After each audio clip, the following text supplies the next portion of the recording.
Sakhi, the House of Kanchi Weaves, Telangana, Andhra Pradesh.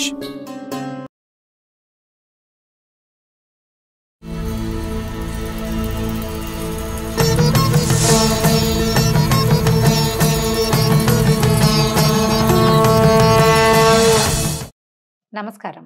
Karthika పురాణం 3వ రోజు శ్రవణంలోకి వచ్చాం.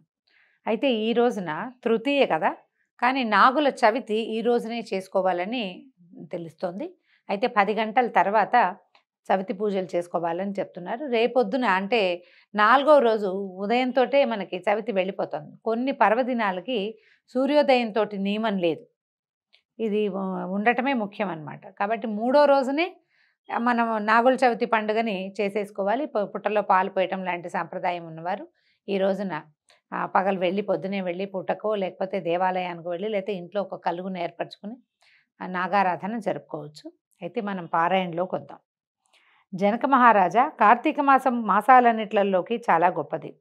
ఈ మాసంలో శాస్త్రం చేయమని చెప్పిన స్నాన దాన ఉపవాస వ్రతాదులను చేయని వారు అనేక నీచమైన జన్మలను ఎత్తుతారు.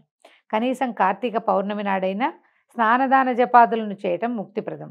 ఈ విషయాన్ని తెలియజేసే ఒక కథ చెప్తాను, శ్రద్ధగా వినమని మనకి మహర్షి చెప్తున్నారు జనక రాజర్షికి. ఓ రాజర్షి, పూర్వం తత్వనిష్ఠుడనే సద్ధర్మాచార పరాయణుడు ఒక ఆయన ఉండేవాడు. ఆయన తీర్థయాత్రలు చేయాలనే కోరికతో బయలుదేరి సమస్త తీర్థాలలోనూ స్నానం సంధ్యావందనాది విధులను ఆచరించేవాడు.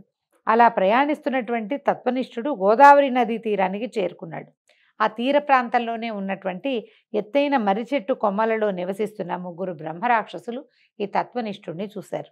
నల్లని శరీరాలతో, నిప్పుకణాల్లాగా మండుతున్న కళ్ళతో, పదునైన గోళ్ళు, పొడవైన కూరలతో, నిక్కబొడుచుకున్నటువంటి వెంట్రుకలతో పరమ భయంకరంగా ఉన్నటువంటి ఆ 3 బ్రహ్మరాక్షసులు తన వైపుకే రావడం చూసిన తత్వనిష్ఠుడు భయంతో వణికిపోయాడు. దిక్కు తోదక శ్రీమన్నారాయణ్ణి తలుచుకున్నాడు. అంటే భయం వేసినప్పుడు దేవుడా దేవుడా అనుకుంటాం.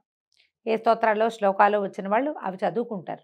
ఇతను ఏం చేస్తున్నాడంటే విష్ణు సంబంధమైన ఎన్నో స్తోత్రాలని దేవాదిదేవా నన్ను రక్షించు అని గట్టిగా కంఠం ఉచ్చేశ్వరంతో ఇలా అంటున్నాడనమాట.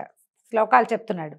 చెప్పేసరికల్లా ఇగో నిన్ను ఆర్తితో ప్రార్థించినటువంటి గజేంద్రుణ్ణి, ద్రౌపదిని, ప్రహ్లాదుణ్ణి కాపాడినటువంటి దయాసముద్రుడి వినువు, నిన్నే శరణు వేడాను, నన్ను రక్షించు, రక్షించుమని దామోదరుణ్ణి పదే పదే పిలుస్తూ స్తోత్రాలు గట్టిగా ఉచ్చేశ్వరంతో చదువుతూ పరిగెడుతున్నాడట. తత్వనిష్ఠుడు చేస్తున్నటువంటి హరినామస్మరణ విన్న బ్రహ్మరాక్షసులు అతని మీదకి పరుగులు తీయటం మానేరు. అంటే ఉరకబోయారు, ఊరుకు మానేరనమాట. మానేరు. వాళ్ళ 3కి జ్ఞానోదయం అయింది. అంటే హరినామస్మరణ చెవిన పడేసరికల్లా 3కి జ్ఞానోదయం అయిందట. ఇప్పటి వరకు తాము చేసినటువంటి చెడ్డ పనులను తలుచుకుని దుఃఖిస్తూ తత్వనిష్ఠుడితో, ఓ మహానుభావ, నేను చూడడం వల్ల, నువ్వు చేసిన శ్రీహరినామాలని వినడం వల్ల మా పాపాలు హరించుకుపోయి మాకు కనువిప్పు కలిగింది. మేము నీకు ఏ విధమైన అపకారము చేయము, ఆగు ఆగు నిలుమని ఆయన వెనకాల పడ్డారు. అంతకుముందు చంపటానికి ఉద్యుక్తులుగా వెళ్ళే వాళ్ళు వేరు, విరుచుకు తినేద్దాం అనుకున్నారు. భయంతో, బాధతో, బెంగతో, ఆ తర్వాత మన జీవితం ఇలా అయిపోయిందేనన్న దిగులుతోటి మాట్లాడే వాళ్ళ వాక్యాలు వేరేగా ఉంటాయి కదా. ఆ వాక్యాలు విన్నటువంటి తత్వనిష్ఠుడు ఆగాడట. కొంచెం తేరుకుని స్థిమితపడ్డాడు. మీరెవరు? మీ మాటలు వింటుంటే మీరు మంచివాళ్ళు, బుద్ధిమంతులు అనిపిస్తోంది. మీకు సంబంధించిన వివరాలు చెప్పమన్నాడట. చెప్పమంటే ఈ 3 బ్రహ్మరాక్షసులు చెప్పారు, మేము రకరకాల పాపాలు చేసాం, నానా విధమైనటువంటి జన్మలు ఎత్తిన తర్వాత ఇలా బ్రహ్మరాక్షస జన్మ వచ్చింది. ఈ బ్రహ్మరాక్షస జన్మ ఏంటంటే వేదాలు చదువుకుని ఆచరించని వాళ్ళు, వేదవిహితమైన విద్యని నేర్చుకోని వాళ్ళు, నేర్చుకోవాల్సిన వాళ్ళు మానేసినా కూడా ఇలాంటిది వస్తుందని మనకి పురాణం తెలియజేస్తుంది. వీళ్ళు ఏం చేస్తారంటే అప్పటిదాకా చేసినటువంటి పుణ్యపాప కార్యాలు ఏవి జ్ఞాపకం ఉండవు. మనుషులు, జంతువులు అన్న తేడా లేకుండా విరుచుకుని తినేస్తూ ఉంటారట. తిండి ప్రధానంగా ఉంటారు. ఏదైనా ఒక సమయంలో వాళ్ళకి శాప నివృత్తి జరిగే అవకాశం లభిస్తే అప్పుడు మళ్ళీ వాళ్ళకి ఇట్లా జ్ఞాపకం వచ్చిందనుకోండి, ఆ జన్మ నుంచి విముక్తి లభిస్తుంది. 3లో ఒకడు తత్వనిష్ఠుడితో చెప్పాడు, నేను ద్రావిడ దేశపు బ్రాహ్మణుణ్ణి, పండితుడినని అన్న గర్వంతో యుక్తాయుక్త విచక్షణాన్ని మర్చిపోయి అందరినీ అవమానించేవాడిని, దౌర్జన్యంగా ధనకనక వస్తువాహనాల్ని అపహరిస్తూ దుర్వ్యసనాలకి అలవాటు పడి భార్యాబిడ్డలను, ప్రజలను కూడా బాధించేవాడిని. ఒక రోజున ఒక విప్రుడు పట్టణానికి వెళ్ళి కార్తీక దామోదరుని పూజకి అవసరమైన వస్తువులు కొనుక్కుని తన గ్రామానికి తిరిగి వెళ్తూ మా ఇంట్లో బస చేశాడు. నేను అతన్ని అనేక విధాల నిందించి అతని వద్ద ఉన్నటువంటి సంభారాలను లాగేసుకున్నాను. అదే కాకుండా అతన్ని కొట్టి తిట్టి తరిమేశాను. ఆ విప్రుడు నన్ను కోపగించుకుని, ఓ దుర్మార్గుడా, చెడ్డగా బ్రతకటమే నిత్యమైనదని సత్యమైనదని ప్రవర్తిస్తూ పూజా సంభారాలని కూడా ఆలోచించకుండా నువ్వు నన్ను ఈ రకంగా ప్రవర్తించావు కాబట్టి నువ్వు బ్రహ్మరాక్షసుడిపై పడి ఉండమని విప్రుడు శపించాడు. విప్రుని పాదాల మీద పడి శాప విమోచనం కోసం ప్రార్థించాను. గోదావరి తీరాన మర్రి చెట్టు కొమ్మల్ని పట్టుకుని ఉన్న నిన్ను ఒక విప్రుడు అనుగ్రహించి ఉద్ధరిస్తాడని శాప విమోచనం చెప్పాడు. అతడు చెప్పిన మహనీయుడు నువ్వే కాబట్టి నన్ను అనుగ్రహించి ఈ శాపభార నుంచి నన్ను విముక్తుని చేయమని అడిగాడు. అంటే ఎవరిని నా తిట్టి కొట్టడంతో పాటుగా దైవ ద్రవ్యాన్ని అపహరించిన వాడికి బ్రహ్మరాక్షస జన్మ వస్తుందని కార్తీక పురాణం చెప్తోంది. పూజా సామాగ్రిని దొంగిలించకూడదు, దైవ సంబంధమైన ద్రవ్యాన్ని అపహరించకూడదు. అవి సహజంగా జరిగిపోతూ ఉంటాయండి. ఇలాంటి పొరపాట్లు మన వల్ల జరగకుండా చూసుకోవాలి. ఇంతలో రెండో బ్రాహ్మణుడు తత్వనిష్ఠుడి దగ్గరకు వచ్చి, మహానుభావ, నేను కూడా ద్రవిడ దేశస్థుండే, మందరం అనే గ్రామానికి గ్రామాధికారిగా ఉన్నాను. నేను అనేక మందిని మోసం చేసి వాళ్ళ దగ్గర నుంచి డబ్బు ధనము దొంగిలించాను. అంటే ఎవరైనా అత్యవసరానికి తాకట్టు పెడితే ఆ వస్తువు నేను ఉంచేసుకునేవాడనమాట. 10 రూపాయలు వెనక్కి ఇచ్చావు, ఇవ్వకుండానో వడ్డీకి సరిపోయిందనో బెదిరించి వస్తువులు సంగ్రహించేసేవాడు. ఇలాంటిది ఇప్పుడు కూడా చాలామంది చేస్తూ ఉంటారు. నాకు తెలిసి ఎవ్వరికీ ఏనాడు పట్టెడన్నం పెట్టలేదు, పూచిక పుల్ల దానం చేయలేదు.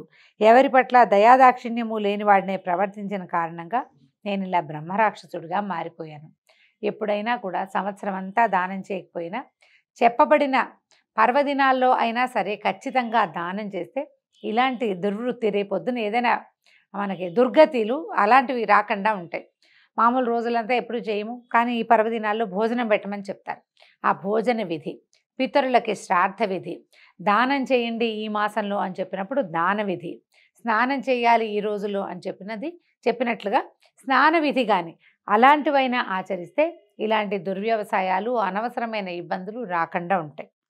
ఈ పాప పంకెలంలోంచి నన్ను బయటపడేసి రక్షించమని తత్వనిష్ఠుడిని ప్రార్థించాడు. ఇక మూడో బ్రహ్మరాక్షసుడు ఏం చెప్పాడట, ఓ బ్రాహ్మణ శ్రేష్ఠుడా, నేను ఆంధ్రదేశం వాడిని, విష్ణువాలయాల్లో అర్చకుడిని. కానీ అర్చకుడికి ఉండవలసినటువంటి ఏ మంచి లక్షణము నాలో లేదు. నేను చేయకూడని అత్యాచారాలు ఎన్నో చేశాను. భక్తులను పీడించాను, స్త్రీలని అవమానించాను, బంధువర్గాన్ని దూషించాను. భగవంతునికి సంబంధించిన స్థిరచర ఆస్తులను వేశ్యలకు సమర్పించాను. భార్యాబిడ్డల మంచి చెడ్లను ఏమాత్రము పట్టించుకోలేదు. వారి పట్ల ఏనాడు శ్రద్ధ చూపలేదు. ఆలయంలో భగవంతునికి చేయవలసినటువంటి నిత్య నైమిత్తిక కార్యకలాపాలను, ఉత్సవాలను, ఆరాధనలను అశ్రద్ధతో నిర్లక్ష్యం చేశాను.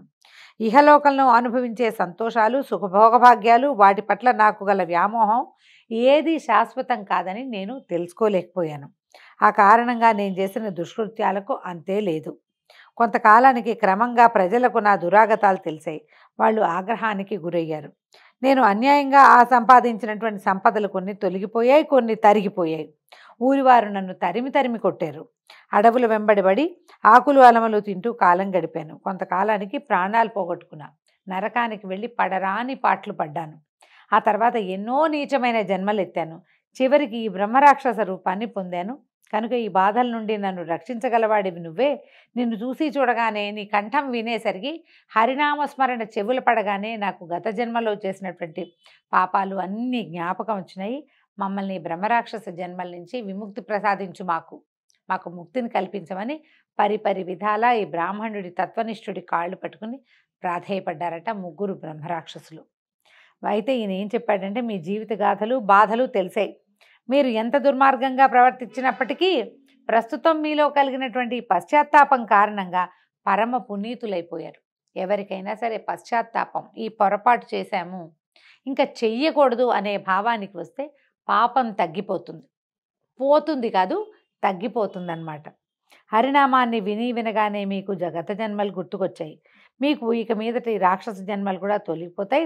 ప్రస్తుతం జరుగుతున్నది కార్తీక మాసము. ఈ మాసంలో పవిత్రమైన జలాల్లో స్నానం చేసిన వాళ్ళకి పుణ్యగతులు లభిస్తాయనేది అక్షర సత్యం.